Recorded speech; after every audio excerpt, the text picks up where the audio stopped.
सत्य की अद्भुत महिमा है, क्या कह दें। एक राजा हुए महाराज हरिश्चंद्र, उनकी बात तो बड़ी अद्भुत भैया, बड़ी अद्भुत। हरिश्चंद्र की धर्मपत्नी का तारामती नाम था। राजा हरिश्चंद्र बड़े धर्मात्मा, सदैव सत्य पर चलते थे, सत्य का पालन करते थे, सत्य की पूजा करते थे और सत्य के लिए अपने जीवन में अनेक कष्ट सहे, पर उन्होंने कभी सत्य नहीं छोड़ा। बोलो रामचंद्र भगवान की बड़ी महिमा है सत्य की। तो हरिश्चंद्र की धर्मपत्नी का नाम था तारा देवी। एक पुत्र भी था इनके, जिसका नाम था रोहितास। रोहित रोहित कहते थे। आहा, ये इतने सत्यवादी थे, इतना सत्य का अनुकरण करते थे कि इंद्र को घबराहट हो गई। कहीं ऐसा ना हो यदि हमाओ इस्तीफा करवा दे वे खुद इंद्र बन जाए। सबसे ज्यादा खतरा अगर किसी को है भैया तो इंद्र कहाँ है। इंद्र सोचने लगा कहूँ ऐसा ना हो कोई ज्यादा पूजा पाठ करे तो हमें साइड कर दे, हमारी सीट छोड़ा ले। तो इंद्र इतना उपद्रवी कि एक ना एक उपद्रव करता ही रहा। इंद्र ने ये बात वशिष्ठ जी को बताई। उनको बताई तो वशिष्ठ जी ने साधु ब्राह्मण का भेष धारण करके हरिश्चंद्र से संपूर्ण राजपाट दान में मांग लिया। आहा, दान में मांगा तो धन्य है राजा हरिश्चंद्र। वचन दे चुके थे तो वचन से मुकरे नहीं। अपनी पत्नी और अपने पुत्र को लेकर के राजा हरिश्चंद्र घर से निकल गए और संपूर्ण राज्य का मालिक महात्मा को बना दिया। तो महात्मा ने कहा कि भाई राजन, शास्त्र कहते हैं कि यज्ञ करो तो यज्ञ की दक्षिणा भी दो। आपने दान में राजपाट तो दे दिया पर कुछ नगद नारायण नहीं दिया, कुछ नगद नारायण दो। तो राजा हरिश्चंद्र कहते श्रीमान दयालु, अब हमारे पास है तो कुछ नहीं, पर जैसी आपकी आज्ञा। बोले 1000 मोहरें और चाहिए। अब राजा विचार करने लगे, भला 1000 मोहरें आए कहां से। सोई धर्मपत्नी के साथ मन में मंथन किया, आपस में बैठकर और निर्णय लिया राजा हरिश्चंद्र ने कि हम अपने पुत्र को, अपने पत्नी को और स्वयं को किसी के यहां बेच देते हैं। उससे जो धन अर्जित होगा उससे महात्मा की दक्षिणा चुका देंगे। धर्मपत्नी तारा देवी और रोहित को एक जगह विक्रय कर दिया, 500 मोहरों में बिके। एक डोम के घर काशी में स्वयं राजा हरिश्चंद्र बिक गए।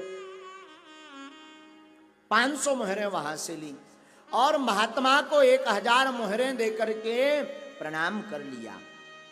यहां महात्मा वशिष्ठ ने और इंद्र ने विचार किया, बढ़िया रहा, इनके पास कुछ बचा भी नहीं। अगर राजपाट बचता तो ये राजपाट दान दे दे करके इंद्र को लगा कि हमारी कुर्सी हटा देते। फिर महाराज इनसे 1000 मोहरें क्यों ली, इनके शरीर को क्यों बिकवाया। तो महात्मा ने और इंद्र ने विचार किया कि अगर ये स्वयं जीवित रहे तो इतने बुद्धिमान हैं, इतने सत्यवादी हैं कि ये अपनी वाणी के बल पर भी हमारे सिंहासन को हटा सकते हैं।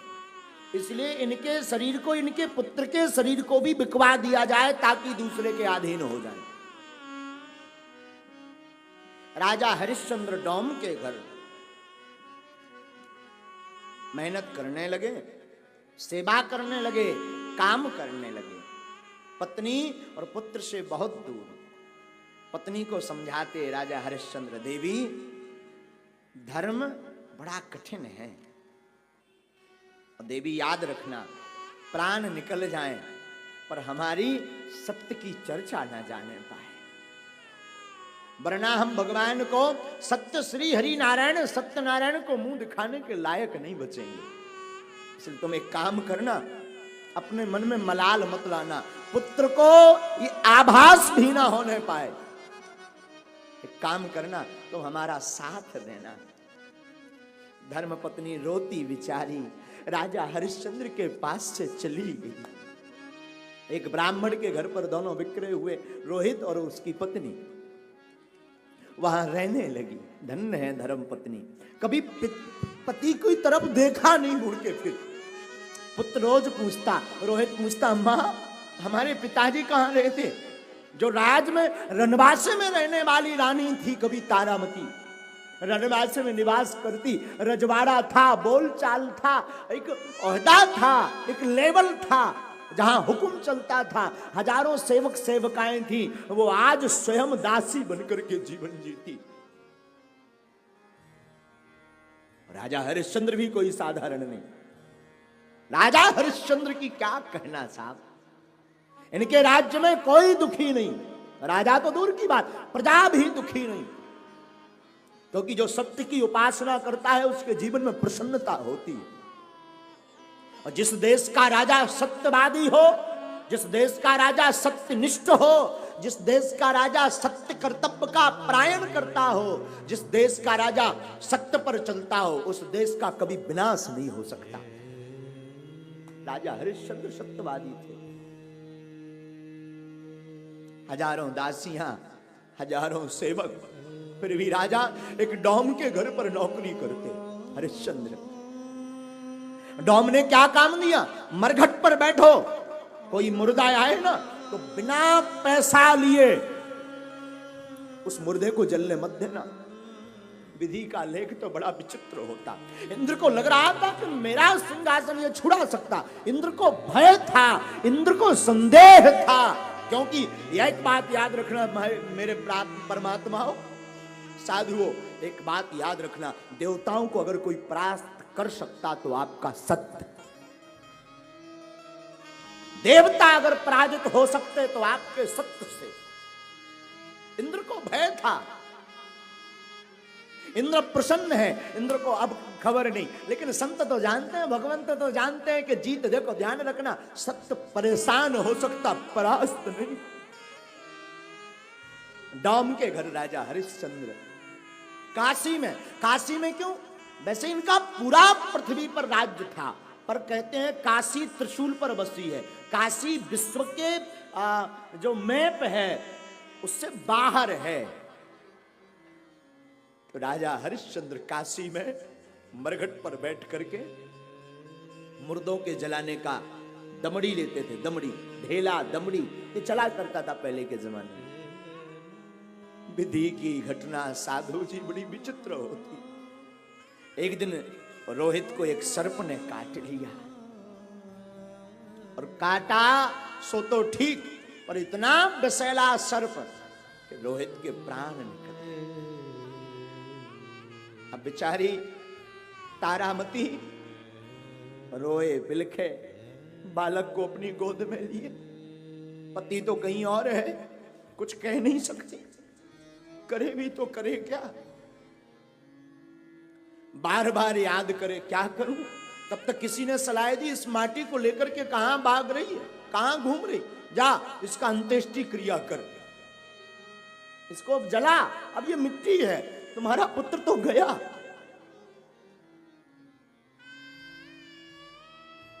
रोते हुए अपने आप को बलवान बनाते हुए, एक बात बोलूं, सत्य की उपासना करने वाला अधीर नहीं हो सकता, धैर्यवान होता है। तो धैर्यवान बनकर के तारामती अपने पुत्र को गोद में लिए, न लोग हैं न व्यवस्था है, पहुंच गई शमशान घाट, और वहीं पर राजा हरिश्चंद्र नौकरी करते थे। तो जैसे ही वो बालक को लेकर के आई और बालक को लेकर के प्रवेश होने लगी तो राजा ने रोका, कौन? महाराज मैं। आवाज से तो पहचान गई, हमारे वही स्वामी है, अनेक वर्ष हो गए थे बिछड़े हुए, ये पति है। देखो आप जो भी हो देवी, हमारे यहाँ का नियम है, पहले आपको एक धेला चुकाना पड़ेगा, बाद में ये मुर्दा जल पाएगा। रोती बिलखती वो रोहित की मां कहती, महाराज मेरे पास फूटी कौड़ी भी नहीं है। और क्या आप भूल गए ये आपका भी बेटा है? महाराज आप भले ही हमें सात्तावना दो, वैसे तो आपको ढाढ़स बधाना चाहिए, आपको हमारे दुख में सम्मिलित होना चाहिए, हमारा साथ देना चाहिए, पर नहीं दे रहे हैं तो कोई बात नहीं, कम से कम इसको जलने तो दो सुखमनी से। केवल हमारा बेटा नहीं आपका भी बेटा है।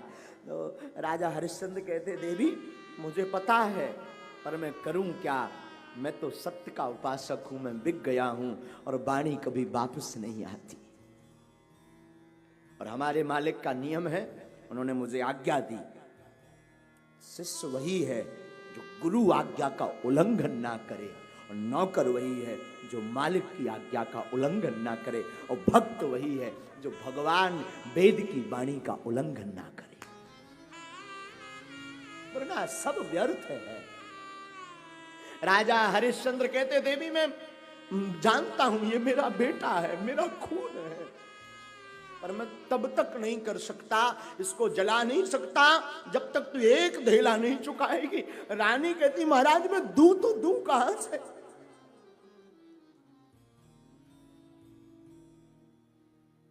मेरा सर्वस्व चला गया, कहां से दूं,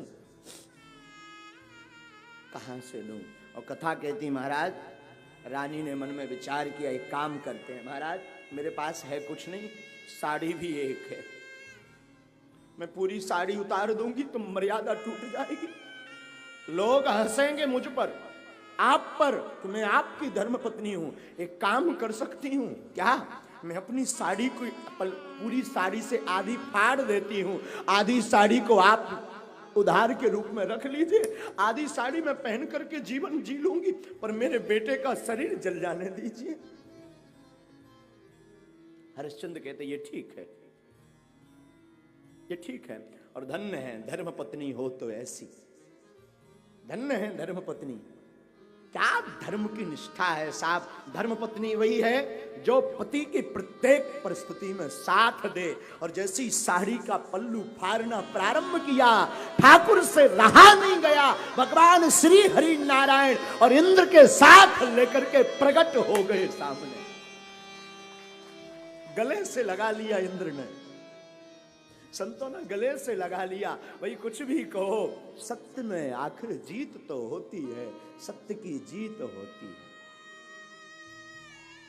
विजय प्राप्त करना है तो सत्य की उपासना करो। सत्य का मतलब राम, सत्य का मतलब कृष्ण, सत्य का मतलब गोविंद, सत्य का मतलब माधव, सत्य का मतलब मुरारी, सत्य का मतलब युगल सरकार, सत्य का मतलब राधा, सत्य का मतलब श्री हरि, सत्य का मतलब विष्णु, सत्य का मतलब श्री द्वारकाधीश, सत्य का मतलब जगन्नाथ, और सत्य का मतलब केवल परमात्मा। उपासना करो तो सत्य के